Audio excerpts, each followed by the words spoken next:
அண்ணா சீரியல்ல என்ன நடந்ததுன்னு பார்க்கலாம். வாங்க வீடியோக்குள்ள போலாம். சண்முகம் அத்தைய பார்க்கணும்னு அழுகுறாங்க. சரி வா போய் பார்க்கலாம் அப்படின்னு சொல்லி பரணி கூட்டிட்டு வராங்க. பாக்கியம் சண்முகத்தை பார்த்ததும் அளவில்லாத சந்தோஷப்படுறாங்க. டேய் சண்முகம், நீ என் வீட்டுக்கு வருவேன்னு நான் நினைச்சு கூட பார்க்கலடா. இந்த அத்தை மேல உனக்கு கொஞ்சமாச்சும் பாசம் இருக்கே, அது வரைக்கும் சந்தோஷங்கிறாங்க. என்னத்தை இப்படியெல்லாம் சொல்ற? என் அம்மா இருக்கான்னு நினைச்சேன், ஆனா அவளும் போய் சேர்ந்துட்டா. அடுத்தது நீ தானே எனக்கு அம்மாவா இருக்க. எங்க அம்மாவை தான் கை கழுவி விட்டுட்டோம், ஆனா உன்னைய எப்பவும் விடமாட்டாத்த. கடைசி வரைக்கும் எங்க கூடவே உன்னைய நாங்க வச்சிருப்போங்கிறாங்க. அட கோட்டிக்கார பையில என்னடா பேசிட்டு இருக்க? நீ விட்டாலும் நான் விடுவேனாங்கிறாங்க பாக்கியம். அத்தை உன் மேல நான் தெரியாதனமா கோவப்பட்டுட்டேன், அதையெல்லாம் மனசுல வச்சுக்காத அத்தைங்கிறாங்க. என்னடா நீ கோவப்படாத வேற யார் கோவப்படுவா? உனக்கு எல்லா உரிமையும் இருக்கு. கோவப்படு, திட்டு, என்ன வேணாலும் செய்யு. ஆனா இந்த அத்தையை மட்டும் வெறுத்துடாதீங்கிறாங்க பாக்கியம். அத்தை உனைய நான் வெறுப்பேனா? உயிரே நீ தான், உயிரை கொடுன்னு கேட்டா கூட நான் கொடுத்துருவேங்கிறாங்க. அட கோட்டிக்கார பையில என்ன பேச்சு பேசுற? வளர வயசுல நீ போய் உயிரை கொடுக்குற அதை கொடுக்குற, நீ என்ன நினைச்சிட்டு இருக்கிற? நீ இப்படியெல்லாம் பேசாத. வந்து எஸ்கிய பாருவா, நீ பேசலையேன்னு வருத்தத்துல அண்ணன் தண்ணி உங்காம பட்டினி கிடக்குறாடா, பஞ்சா சுருண்டு படுத்து கிடக்குறா, நீ பார்த்துட்டு போவா அப்படின்னு கூட்டிட்டு போறாங்க. வீட்டுக்குள்ள போய் பார்த்தா எஸ்கி கட்டிலையும் முட்டுப்பாண்டி கீழையும் படுத்திருக்காங்க. இதை சண்முகம் பரணி கிட்ட கேட்குறாங்க. ஏல என்ன நம்ம வீட்டுல நான் தான் கீழே படுத்திருப்பேன், நீ கட்டில படுத்திருப்பேன், இங்கேயும் இவனுக்கு இது நிலைமை தானாங்கிறாங்க.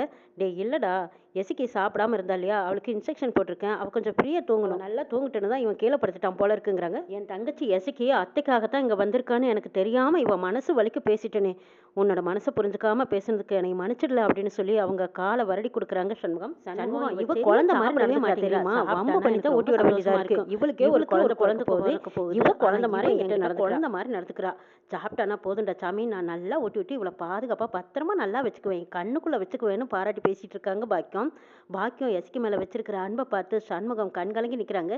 இந்த பார்த்த பரணி ஐயோ எங்கே உண்மையெல்லாம் உடச்சிருவானோன்னு நினச்சிட்டு, சண்முகம் அழாதுடா கண்ணீரத்தோட அப்படின்னு சொல்லி, அம்மா அவள் தூங்கட்டுமா, நீ பேசிட்டு இருந்தீங்கன்னா அவள் எப்படி தூங்குவா, வாங்க வெளியில் போகலான்னு கூட்டிகிட்டு போகிறாங்க பரணி. இல்லை பரணி இவன் முகமே சரியில்லையே, என்னாச்சு இவனுக்குன்னு கேட்குறாங்க. அம்மா இவனுக்கு தான் ஒன்று நினச்சா பாசம் பொங்கி வலியுமே, அது உனக்கு தெரியாதா, அதான் தங்கச்சியை பாசம் பொங்கி வலியுது உனக்கு சொல்ல. இல்லையடி முகமெல்லாம் வாட்டமாக இருக்கு, மூஞ்சியே சரியில்லை, எனக்கு தெரியாதா, கிறங்கி போய் கிடக்குறான். என் சண்முகம் சாப்பிட்டியா அப்படின்னு கேட்கவும் பேசாமல் அமைதியை நின்று பார்த்துட்டே இருக்காங்க சண்முகம்.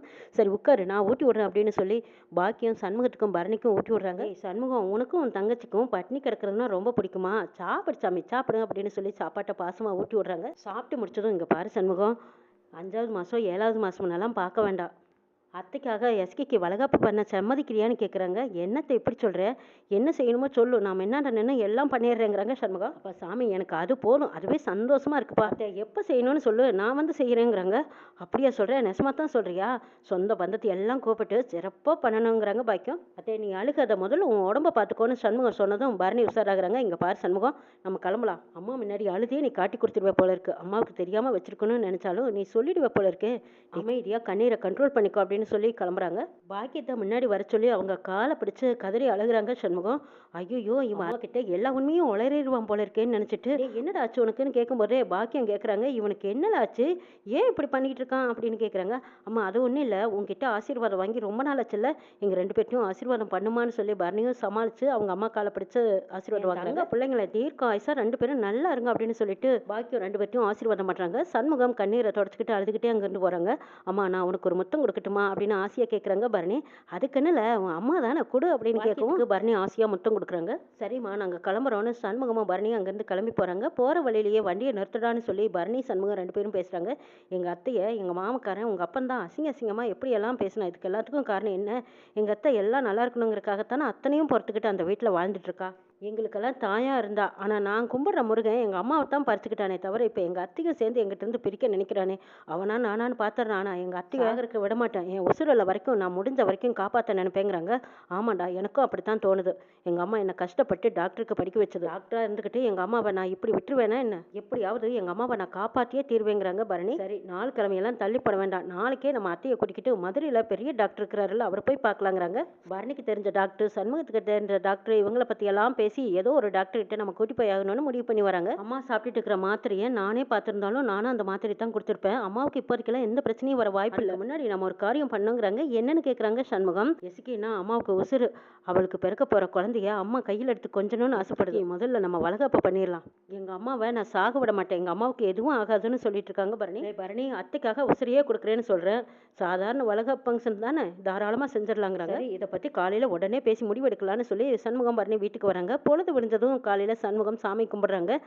இதெல்லாம் எதுவுமே தெரியாமல் எஸ்கேயும் நான் அத்தையும் மனசை புண்படும்படி பேசிட்டேனே, இதெல்லாம் சரிப்படுத்த நல்லபடியாக வளகாப்பு நடக்கணும்னு வேண்டிக்கிறாங்க. சண்முகம் வெளியில் வந்ததும் வைகுண்டம், பரணி இவங்க எல்லாத்தையும் கூப்பிட்டு சொல்கிறாங்க, எஸ்கேக்கு வளகாப்பு வச்சிடலாம், என்னெல்லாம் செய்யணும்னு சொல்லுப்பா, அதுக்கான ஏற்பாட்டை நான் பண்ணிடுறேன், நீ 4 மட்டும் குறித்து வைங்கிறாங்க. இது கேட்டதும் வைகுண்டம் ரொம்ப சந்தோஷப்படுறாங்க.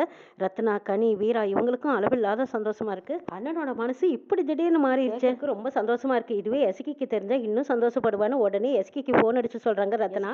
அண்ணன் பரணியை கேட்காமையே உனக்கு வளகாப்பு பண்ணணும்னு முடிவு பண்ணிருச்சுடி. எனக்கு நிறைய வேலை இருக்கு, இரு வீரா கேட்குறா, வீரா கிட்ட ஃபோனை கொடுக்குறேன்னு சொல்லிட்டு ரத்னா வேலையை பார்க்க போறாங்க. இந்த பக்கமா வீரா ஃபோனை வாங்கினதும் எஸ்கே ரொம்ப சந்தோஷத்துல இருக்கும்போது பாக்கியம் வராங்க. என்னடி இவ்வளவு சந்தோஷத்துல இருக்க, என்ன விஷயம் அப்படின்னு கேட்கவும், எனக்கு வளகாப்பு பண்ண சம்மதிச்சுசாமே அப்படின்னு சொல்ல, ஆட்டே அப்பா தானாடாட்டையும் தன் அசையாடுன்னு சொல்லுவாங்களே, அது இதுதான் போல இருக்கு. நேற்று ராத்திரியே என்கிட்ட சொல்லிட்டேன்னுங்கிறாங்க பாக்கியம். அடே அப்பா உங்ககிட்டயே சொல்லிருச்சான்னு எஸ்கி கேட்குறாங்க. ஆமாண்டி, வளகாப்பு செய்ய வேண்டியது நம்ம கடமை, சீர்சனத்தி தானே அந்த வீட்டிலேருந்து வரணும். எஸ்கி உனக்கு என்னெல்லாம் வேணும்னு சொல்லு, எல்லாம் பரணிக்கிட்ட சொல்லி நம்ம வேணுங்கிறத வாங்கிக்கலாங்கிறாங்க வீரா. கனி வாங்கி அக்கா உனக்கு கிஃப்ட் வாங்கிட்டா இல்லை பாப்பாவுக்கு கிஃப்ட் வாங்கிட்டாங்கிறாங்க.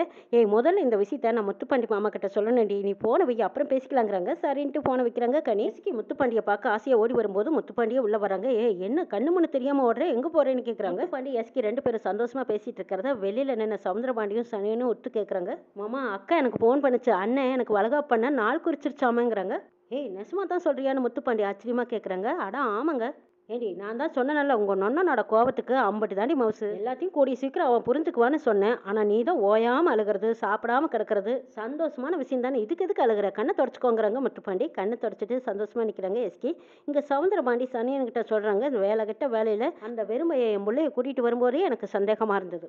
ஐயா இந்த வளகாப்பு மட்டும் நல்லபடியாக நடந்துருச்சுன்னா உங்கள் திட்டமெல்லாம் பாழா போயிடும், என்ன பண்ண போகிறீங்கன்னு கேட்குறாங்க சனியா. வளகாப்பு மட்டும் நல்லபடியாக நடந்துருச்சுன்னா நீங்கள் தோற்று போயிடுவீங்க ஏங்கிறாங்க. இன்னொரு தடவை நான் அந்த வெறுமை என்கிட்ட தோக்க மாட்டேன்டா, என்ன பண்ணுறேன்னு மட்டும் பாருங்கிறாங்க சவுந்தரபாண்டி. பரணி சண்முகத்துக்கிட்ட லிஸ்ட் கேட்குறாங்க, என்னெல்லாம் வாங்கணும் என்னெல்லாம் செய்யணும்னு சொல்லுங்கள், நான் லிஸ்ட்டில் எழுதுறேங்கிறாங்க. என்னத்தை செய்கிறாங்க, பொண்ணுக்கும் மாப்பிள்ளைக்கும் சீலையும் பட்டு வேஷ்டி பட்டு சட்டை எடுத்தால் போதுங்கிறாங்க. எங்கள் அத்தைக்கும் ஒரு பட்டு சீலை எடுக்கணுங்கிறாங்க சண்முகம். பிள்ளைக்கு தானே வளகாப்பு, பாக்கெட்டுக்கு எதுக்குன்னு கேட்குறாங்க. இல்லை இது ஒரு சாக்கா வச்சு எங்கள் அத்தைக்கு ஒரு புடவை எடுத்து கொடுக்கலான்னு இருக்கேன், அதில் என்ன தப்புங்கிறாங்க. நீ தாராளமாக எடுத்து கொடுறா, வளையல் வாங்கணும், முக்கியமாக கட்டிச்சோறு கட்டணும், நம்மளுக்கு நிறைய வேலை இருக்கும், வேணா வெளியில் ஆர்டர் பண்ணிக்கலாங்கிறாங்க. கர்ப்பமாக இருக்கிறவங்களுக்கு நாம கொடுக்குற சோறு அதை நம்மளே பண்ணிக்கலாம், ஒன்றும் பிரச்சனை இல்லைங்கிறாங்க. பரணி என்ன செய்யணுமோ எல்லாம் லிஸ்ட் போட்டு கொடுங்க, பட்டாசு வெடிக்கிற மாதிரி பட்டையை கிளப்பிடலாங்கிறாங்க சண்முகம். சண்முகம் சொல்லிட்டு பொருளெல்லாம் வாங்குறதுக்கு போயிருக்காங்க. இங்கே வைகுண்டம் சாப்பிட்டு முடிச்சதும் கனி நீயும் சாப்பிடலாமலங்கிறாங்க. எனக்கு இப்போ பசிக்கல, அண்ணன் வரட்டும் சேர்ந்து சாப்பிட்டுக்கிறேங்கிறாங்க. ஏன் பசிக்கல, சாப்பிட வேண்டியதான்னு சொல்லிட்டு இருக்கும்போது அவள் காரணத்தோட தான் இருக்கா. அண்ணன் சந்தோஷமா இருக்கையில பிரியாணி வாங்கிட்டு வரமில்ல, இப்போ சாப்பிட்டானா அந்த பிரியாணி சாப்பிட முடியாதுன்னு காரணத்தோட தான் அவள் சாப்பிட மாட்டேங்கிறாங்கிறாங்க. அதுதானே கேட்டேன், சோழியும் குடுமையும் சும்மா ஆடுமா, சரி சரி உங்கள் அண்ணன் வரட்டுனே சாப்பிடுங்கிறாங்க. வர்ணி சண்முகம் பொருளெல்லாம் வாங்கிட்டு வந்ததும் உடனே ரத்னா கிட்ட காட்டுறாங்க. பட்டு புடவையை பார்த்து ரசிக்கிறாங்க. அடடே சின்ன பார்டர், அவள் கலருக்கும் உயரத்துக்கும் நல்லா இருக்கும் அப்படின்னு ரசிக்கிறாங்க. அப்போ வீராவும் வந்துடுறாங்க. வளகாப்புக்கு லீவ் ஓட்டியா அந்த அன்னைக்குங்க பார்த்து டியூட்டிக்கு இது போட்டு போகிறாங்கன்னு சண்முகம் சொல்லவும், அண்ணே நல்ல நேரம், அந்த அன்னைக்குங்க நான் லீவு கேட்டேன் கொடுத்துட்டாங்கண்ணே, எந்த பிரச்சனையும் இல்லாமல் வளகாப்பு ஃபங்க்ஷனில் கலந்துக்கலாங்கிறாங்க வீரா. வீராவும் அந்த புடவையை பார்த்துட்டு, அண்ணே சூப்பரான செலெக்ஷன் பண்ணியிருக்கேன், புடவை நல்லா இருக்குதுன்னுங்கிறாங்க. ஏண்டி எடுத்தது நான், பாராட்டு மட்டும் உங்கள் அண்ணனுக்கான்னு கேட்குறாங்க பரணி. பரணி புடவை ரொம்ப சூப்பராக இருக்குன்னு ரசித்து பார்க்குறாங்க. மாப்பிளைக்கு எடுத்தது காட்டுங்கிறாங்க. பட்டு வெட்டிப்பா ரொம்ப சூப்பராக இருக்குதுங்கிறாங்க. கனி ஆமாம் பிறந்து வீட்டு சீதானம் அல்லவா, ரொம்ப சூப்பராக இருக்க வேண்டாமா, நல்லதாக பார்த்து எடுத்திருக்கான் அண்ணா அப்படிங்கிறாங்க. மதினி வளகாப்புக்கு வளையல் போடுவாங்கன்னு சொல்லியிருக்காங்களே, வளையலுக்கெல்லாம் நீங்கள் சொல்லலையா, வளையல் வாங்கலையான்னு கேட்குறாங்க கனி. அதுக்கு வளகாப்புக்காரருக்கு ஸ்பெஷலாக சொல்லியிருக்கோம், அவங்க வந்து வளையல் போட்டு விட்டுருவாங்கங்கிறாங்க. அடடா இது தெரியாமல் நான் வளையல் வாங்கிட்டேங்கிறாங்க கனி. அவசர கொடுக்க நீ எதுக்கு வளையல் வாங்கினேன் எங்களை கேட்காமன்னு ரத்னா கேட்கவும், ஆமாம் வளகாப்புனா எல்லாம் வளையல் போடுவாங்கன்னு சொன்னதுனால தான் நான் வாங்கிட்டேங்கிறாங்க கனி. ரத்னா அவள் ஏதோ ஆசைப்பட்டா வாங்கிட்டா, அவள் ஆசைக்கு அவளே போட்டு விட்டுமே, அவள் எதுக்கு திட்டுறேன்னு கேட்குறாங்க. கனி நீ வாங்கிட்டு வந்த வளையல காட்டுன்னு கேட்குற. வளையல பார்த்ததும் அடடே வளையல் ரொம்ப நல்லா இருக்குங்கிறாங்க. ஆனால் இது மட்டும் இல்லை, அவள் ஸ்கூலில் என்னெல்லாம் சொல்லி வச்சிருக்கா நீயே கேளுங்கிறாங்க ரத்னா. கனி என்னடி சொல்லி வச்சிருக்கா அப்படி, அவள் இனிமேல் ஸ்கூலில் விளையாட மாட்டாளாம், சிரிக்க மாட்டாளாம், பொறுப்பாக இருப்பாளாம். அடே அப்பா அப்படியே முடிவெடுத்திருக்க, உலகத்தில் இல்லை அதிசயமாவில் இருக்குங்கிறாங்க வைகுண்டம். ஆமாப்பா நீ பொறுப்பு இல்லாமல் பேசாத, பாப்பா பிறந்துட்டானா நான் சித்தி ஆயிடுவேன், நான் தானே அவளை எடுத்து வளர்த்தணும், அவளை வளர்த்தும் போது நான் பொறுப்பாக இருக்க வேண்டாமா. கனி நீ படிக்கிற வேலையை மட்டும் பாரு, படித்து பெரிய அளவா, இந்த வேலையெல்லாம் நாங்கள் பார்த்துக்குறோங்கிறாங்க சண்முகம். அப்போ பாப்பாவை வளர்த்துற உரிமை எனக்கு இல்லையாங்கிறாங்க. அது என்ன செடியா உரம் போட்டு வளர்த்துருக்கு, பேர் இருக்கோமில்ல ஆள் மாற்றியால் வளர்த்திக்கலாங்கிறாங்க பரணி. பரணி டாக்டர் அந்த முக்கியமான பொருளை எடுத்து காட்டுங்கிறாங்க. என்ன முக்கியமான பொருள்னு பார்க்கும்போது பாசமுள்ள தங்கச்சிக்கு நகை வாங்கியிருக்காங்க பாருங்கன்னு சொல்லி நகையை எடுத்து காட்டுறாங்க பரணி. பார்த்ததும் எல்லாரும் முகத்துலையும் அவ்வளவு சந்தோஷம். என்ன நெக்லஸ் வாங்கி போகிறோன்னு எங்ககிட்ட சொல்லவே இல்லைன்னு வீரா கேட்குறாங்க. ஆமாடி பாசமுள்ள தங்கச்சிக்கு நெக்லஸ், ஆனால் பொண்டாட்டிக்கு மல்லிகைப்பூ வாங்கணும்னு கூட உனக்கு தோணலை பாரு, இது வேற குறையாங்கிறாங்க சண்முகம். மதனி அக்கா தான் உண்டாயிருக்கு, அதனால நெக்லஸ் வாங்கி கொடுக்குது. நீங்களும் உண்டாயிருந்தீங்கன்னா உங்களுக்கு எங்கள் அண்ணன் வாங்கி கொடுக்குமல்லன்னு கனி கேட்கவும் ரத்தனை வாய் அடக்குறாங்க. ஏய் வாய் மூடு முதல்ல. பரணி சண்முகத்தை பார்த்து முறைக்கிறாங்க. சரி சரி சாப்பாடு எடுத்து வைங்க, நான் கை கால் அலம்பிட்டு வரேன், சாப்பிடலாம் எல்லாரும் சேர்ந்துட்டு போகிறாங்க. இந்த நகை துணியெல்லாம் பார்க்க வேண்டிய பார்க்கணுமில்ல, அதை எப்போ காட்டுறது அப்படின்னு வீரா கேட்கவும் அக்காவுக்கு வீடியோ கால் போட்டு காட்டலாமாங்கிறாங்க. கனிவும் பார்த்து ரொம்ப சந்தோஷப்படுமல்னு சொல்லவும் அடி ஆமாண்டி இப்போவே அவளுக்கு வீடியோ கால் போட்டு காட்டலான்னு சொல்லி பரணி உடனே எஸ்கிக்கு வீடியோ கால் போடுறாங்க. எந்த ஃபோன் அட்டன் பண்ணுறாங்க. அந்த பக்கமாக சவுந்தரபாண்டி உட்காந்துக்கிட்டு பார்த்துக்கிட்டே இருக்காங்க. ஏண்டி பரணி என்னடி இன்னைக்கு வீடியோ காலில் வந்திருக்கே, என்ன விசேஷம் அப்படின்னு கேட்குறாங்க பாக்கியம். மருமகளுக்கு உன் மருமக வாங்கி வச்சிருக்கிற பொருளெல்லாம் காட்ட வேண்டாமா, அதான் வீடியோ கால் போட்டிருக்கேங்கிறாங்க. அடியே அப்படியா, என் மருமக அப்படி என்னடி எல்லாம் வாங்கியிருக்கான்னு கேட்குறாங்க. நல்ல நேரத்தில் தாண்டி நீ வீடியோ கால் போட்டிருக்கேன், இப்போ தான் இங்கே பார்த்தியா சாப்பிட்றா, நல்ல நேரத்துக்கு தூங்குறா, இப்போ தான் இவன் முகத்திலேயே ஒரு தெளிச்சு வந்திருக்குதுங்கிறாங்க பாக்கியம். ஆமாம்மா அண்ணக்கார சமாதானம் ஆயிட்டான். அது மட்டுமா வளகாப்புக்கு தடபுடலாம் வாங்கி குமிச்சிருக்கானுங்கிறாங்க பரணி. என்கிட்டையும் காட்டு நானும் பார்க்குறேங்கிறாங்க எஸ்கி. வாங்கிட்டு வந்திருக்கிற புடவை வேஷ்டி சட்டை இதெல்லாம் பார்த்து சந்தோஷப்படுறாங்க. கடைசியாக இங்கே பாருடி ஸ்பெஷல் கிஃப்ட் அப்படின்னு சொல்லி நகையை எடுத்து காட்டுறாங்க. நகையை பார்த்ததும் எஸ்கி கண்ணில் ஆனந்த கண்ணீர் தாங்க முடியாமல் அழுகுறாங்க. அண்ணன் இத்தனை சிரமத்துலையும் இதெல்லாம் பண்ணித்தான் ஆகணுமா, பாவம் அண்ணன் வந்துட்டு என்னை பார்க்காம கூட போச்சேன்னு அழுகுறாங்க எஸ்கி. வளகாப்புக்கு தான் உங்க அண்ணன் வரப்போறான்ல, அதுக்குள்ள நீ எதுக்கடி அழுகுறேன்னு சொல்லிட்டு இருக்கும்போது அந்த பக்கமா சவுந்தரபாண்டி ஒரு திட்டம் போடுறாங்க. வளகாப்பை எப்படி செய்யறான்னு நானும் பார்க்குறேன், வாங்கிட்டு வந்த பொருளுக்கெல்லாம் பெரிய அப்பா வச்சு விடலான்னு சவுந்தரபாண்டி பாண்டி அம்மாவை கூட்டு சேர்த்திருக்காங்க. என்ன நடக்குன்னு